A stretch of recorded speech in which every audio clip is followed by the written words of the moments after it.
नमस्कार साथियों, एमसीआरई का फॉर्म आने के बाद फॉर्म किस तरह से भरना है, क्योंकि एक छोटी सी गलती आपके लिए बहुत नुकसानदायक हो सकती है। क्योंकि इतना महंगा फॉर्म है भैया, हर किसी के बस की बात नहीं है। और यदि आप सीरियस एस्पिरेंट है तो फॉर्म जरूर भरें, क्योंकि इस कम वैकेंसी के अंदर हर कोई बच्चा फॉर्म नहीं भरेगा, वही विद्यार्थी फॉर्म भरेगा जो सही तरीके से तैयारी कर रहा है।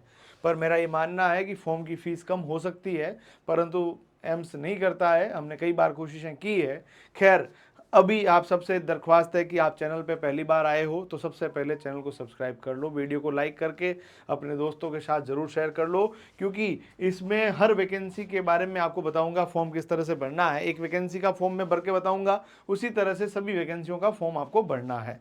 यदि आपको किसी भी प्रकार की दिक्कत आ रही है तो ये हमारे नंबर आपको दिख रहे होंगे, इस नंबर पे व्हाट्सएप कर सकते हैं। और इतना ही नहीं, हमारे जो नंबर है 7357008180 है, 900991, ये जो दूसरे वाले नंबर है इस पर छोड़ो, आप इस ऊपर वाले नंबर पे मैसेज कर दीजिएगा, तो इससे आपको हर तरह की जानकारी मिल जाएगी। या हमारे एक और नंबर है 9413641222, इस पे आपको व्हाट्सएप कर देना है।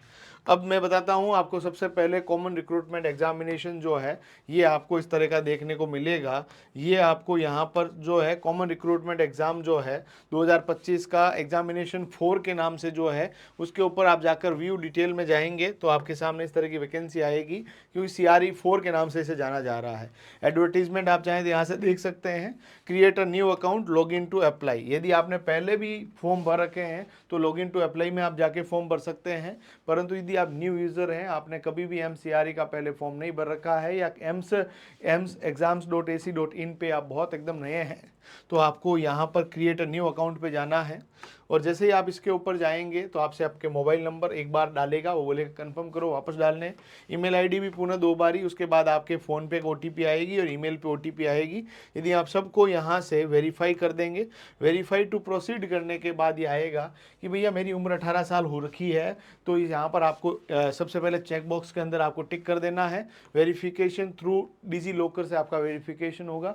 डिजी लॉकर जो है आज के दिन में हमारे जितने भी डॉक्यूमेंटेशन है वो डिजी लॉकर में सेव होते हैं, वहाँ से होगा। और जैसे ही आप सब इनको कर लेंगे तो यहाँ पर कंटिन्यू के ऑप्शन पे क्लिक करके आगे बढ़ेंगे। जैसे ही आगे बढ़ेंगे तो यहाँ पर आपको एक पासवर्ड सेट करने का कहेंगे। पासवर्ड के अंदर @ कैपिटल लेटर, छोटे लेटर, सब तरह की चीज़ें होनी चाहिए, और कम से कम 10-12 अक्षर तो आपको रखने ही रखने हैं। Special letters, capital letter, small letter और न्यूमेरिक 9, 5 जो भी नंबर रखना चाहें आप इस तरह का पासवर्ड रख सकते हैं। और कंफर्म पासवर्ड रख के प्रीव्यू एंड क्रिएट अकाउंट के ऊपर क्लिक करेंगे। जैसे ही क्लिक करेंगे तो आपके पास आएगा all India institute of medical science new Delhi का वन टाइम रजिस्ट्रेशन OTR आ गया, जिसमें एप्लीकेंट का नाम आएगा, कैंडिडेट की ID आएगी, OTR की डेट, उसका जेंडर, पिताजी का नाम, माताजी का नाम, date of birth, marital status और ईमेल ID, यहाँ पर फ़ोन नंबर आएगा। और इसको आप जैसे ही चेक करेंगे बोलेगा हाँ एकदम सब सही है, तो यहाँ पर आपसे बोलेगा भैया आपने कोई गलती वलती कर दी है तो इसको आप करेक्शन कर लीजिए, अदरवाइज यहाँ पर बोल देंगे हाँ भाई मेरे एकदम सब सही है। तो सबमिट डिटेल्स के ऊपर क्लिक करके आप आगे बढ़ेंगे और सबमिट डिटेल्स के ऊपर जाएंगे तो आपके पास एक नया ऑप्शन आ जाएगा, लॉगिन टू अप्लाई। और जैसे ही लॉगिन करना शुरू करेंगे यहाँ पर आपको मोबाइल नंबर या कैंडिडेट की जो ID है वो आप एम्स देगा, साथ ही साथ में आपके पासवर्ड जो आपने सेट किए वो लगाकर यहाँ से लॉगिन कर लेना है। और जैसे ही लॉगिन करेंगे, किसी बच्चे का पासवर्ड भूल गया है तो फॉरगॉट पासवर्ड पे जा सकता है, इन केस पासवर्ड भूल गया है तो लॉगिन करेगा। लॉगिन करते ही वो बोलेगा कि भैया आपको ऑल एप्लीकेशन में यहाँ पर आपका नाम ID आ जाएगा, है ना। ऐड अ न्यू एप्लीकेशन के ऊपर आप जैसे ही क्लिक करेंगे तो आपको किस पोस्ट के लिए सेलेक्ट करना है, जो भी पोस्ट आपको सेलेक्ट करनी है यहाँ पर आपकी पोस्ट आ जाएगी। पोस्ट आने के बाद पिताजी का नाम, माताजी का नाम, जेंडर, ये सब कुछ आपके पास, कैटेगरी, नेशनलिटी आपको भर देनी है। Category OBC, SC, ST, EWS, MBC जो भी है भर देनी है। नेशनलिटी आप कौन से देश से, सब भारत से, ये वो भरनी है। उसके बाद आपको देखें तो अपन के पास जो भी डिटेल्स है, स्टेट वगैरह जो ID प्रूफ है वो सब आपको भर के यहाँ पर सेव एंड नेक्स्ट के ऊपर क्लिक करना। और जैसे ही क्लिक करेंगे तो आपको देखो पोस्ट यहाँ पर आएगी, 1000 तरह की, 1000 तो नहीं, पोस्ट खूब सारी तरह की है। तो आपको आर्टिस्ट, एडमिनिस्ट्रेटिव सर्विसेज, जो भी आपकी पोस्ट है वो आपको सेलेक्ट करनी है। मैं स्पेशली हॉस्पिटल अटेंडेंट की पोस्ट को सेलेक्ट करके बताऊंगा। और हर तरह की पोस्ट की जो एजुकेशन क्वालिफिकेशन, उसका एक्सपीरियंस, हर तरह की चीज़ें अलग अलग है, उस वैकेंसी को देखकर आपको बढ़ना है। यदि ये फॉर्म आप ई मित्र या कंप्यूटर की दुकान से भी भरवा रहे हैं तब भी ये वीडियो आपके लिए बहुत ज़रूरी रहता है, क्योंकि छोटी सी मिस्टेक, क्योंकि इसमें इतने फॉर्म होते नहीं है, कंप्यूटर वाले भैया को भी इतना नहीं पता है, इसके कारण छोटी सी त्रुटि वो कर देंगे, करेक्शन इतनी आसानी से होगा नहीं, और करेक्शन यदि होगा तो पैसा लगेगा और मेंटल हरेसमेंट, और 1 महीने बाद जब एग्ज़ाम होगा तब तक आप ये सोचते रहेंगे फॉर्म फॉर्म फॉर्म, तब तक एग्ज़ाम ही हो जाएगा। और इसीलिए इस वीडियो को अंत तक देखना सबसे ज़रूरी है, और हाँ, इसको शेयर करना भी ज़रूरी है, क्योंकि आपके लिए क्वालिटी कंटेंट हम आपके लिए बना रहे हैं, कोई भी एक्स्ट्रा पैसा लिए बिना आप सबको तैयार कर रहे हैं। और आप चाहते हैं बेहतरीन ऑनलाइन कोर्स प्रतिज्ञा क्लासेस जोधपुर एप्लीकेशन अभी डाउनलोड करें, एमसीआरई के नोट्स चाहते हैं, प्रतिज्ञा क्लासेस जोधपुर एप्लीकेशन अभी प्ले स्टोर से डाउनलोड करें, यकीनन आपको वहाँ पर नोट्स मिलेंगे, ठीक है, वो भी फ्री में मिलेंगे, आपको भी कह रहा हूँ पैसा नहीं लगेगा।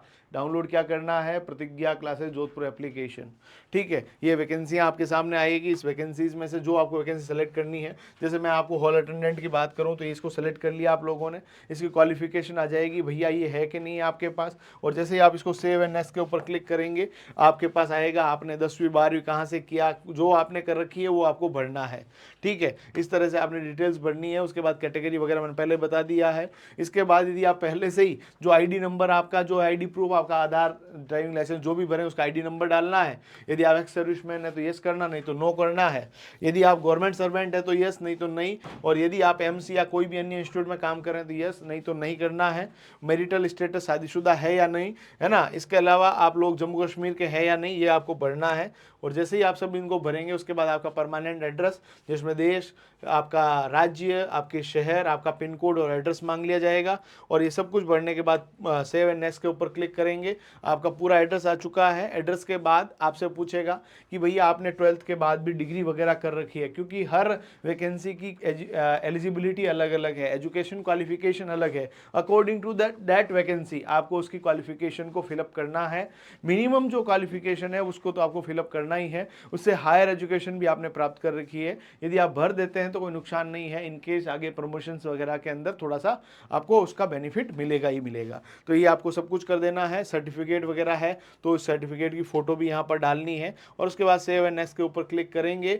उसके बाद आएगा कि आपने जो रजिस्ट्रेशन कर रखा है वो सही है या नहीं, यस कर दीजिएगा।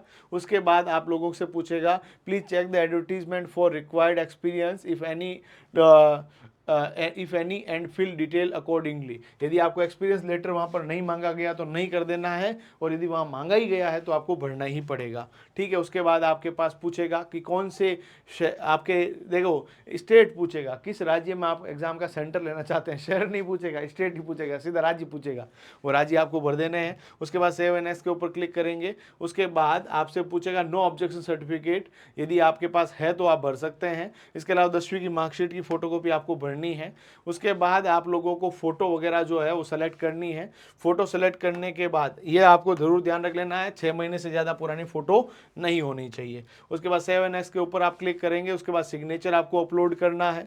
सिग्नेचर जैसे ही आप अपलोड कर देंगे उसके बाद आपका लेफ्ट हैंड थंब इम्प्रेशन आपको यहाँ पर डालना है, वो भी आपको फिलअप करना पड़ेगा। और वो भी यहाँ पर सब जगह चेक बॉक्स है, उसको क्लिक करना जरूरी है कि भाई 6 महीने से ज़्यादा पुराना नहीं है, ठीक है। उसके बाद आपके पास आएगा पेमेंट आपको करना है, 3000 रुपया फीस है, उसको पेमेंट कर देना है।